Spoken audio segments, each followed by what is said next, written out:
Well, turning now to the Israel-Hamas war, and President Biden arrived in Israel this morning.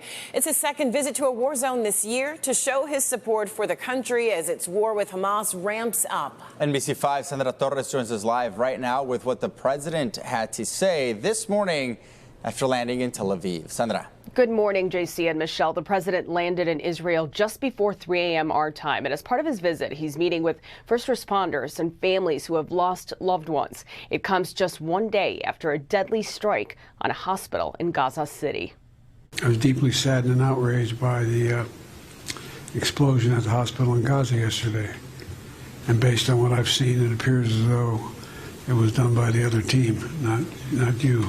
And it also means encouraging life-saving capacity to help the Palestinians who are innocent.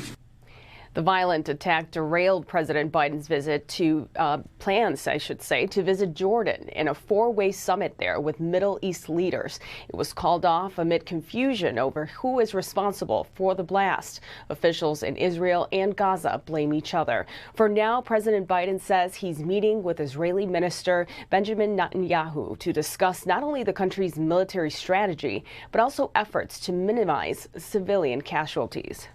There's only one thing better than having a true friend like you standing with Israel, and that is having you standing in Israel. Your visit here is the first visit of an American president in Israel at a time of war. It is deeply, deeply moving. The Biden administration is making it clear the U.S. wants to see this conflict end and is also working to securing the release of hostages held by Hamas. They include Americans whose families are desperately waiting for their return.